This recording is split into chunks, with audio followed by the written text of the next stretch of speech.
از زمان پولکی شدن راه دوشنبه خوجند که تجربه نخستین در تاجیکستان بود 10 سال گذشت. بانک آسیایی رشد در یک پژوهش فایده و ضرری به اختیار شرکت آفشوری ایرس یا اینوویتیو رود سولوشن سپرده شدن یکی از مهمترین راههای تاجیکستان را بررسی کرده است. اقتصاددان‌های این بانک نوشتند راه پولکی به حساب میانه گردش مال را 19% کم کرد. به خلاصه مؤلفان پولکی کردن راه خراجات بارکشانی تاجران خرد را زیاد کرد. رفزنه ها یا نقطه های ایرس از 1 اپریل سال 2010 به پولچینی در این مسیر آغاز کردند. در اول نرخ حرکت ماشین های سبکرو برای هر کیلومتر راه 4 سنت و برای ماشین های بارکشان $4 مقرر شده بود. یعنی برای پره طی کردن راه دوشنبه خوجند رانندگان ماشین های سبکرو $11 و ماشین های بارکشان نزدیک به $100 می سپردند.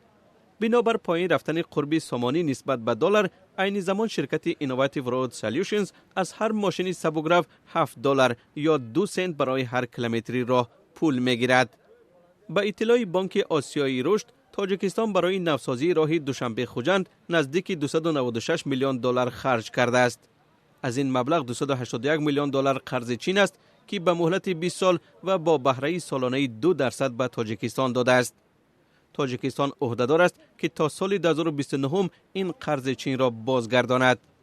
با گذشت بیش از 10 سال به کی تعلق داشتن شرکت اینوویتیو رود سولوشنز در تاجیکستان هنوز یک راز مگو باقی مانده است. بانک آسیایی رشد میگوید ایرس یک شرکت آفشوری است و در جزیره های ویرجینیا بریتانیا از سوی شهروندان تاجیکستان ثبت نام شده است.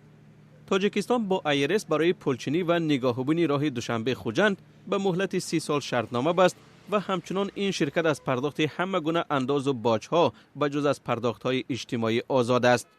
مخالفان مقامات تاجیکستان را برای آنکه نگاهبین و جمع‌آوری پول را در یک راه مهم کشور به شرکت نامعلوم دادند تنقید می‌کنند.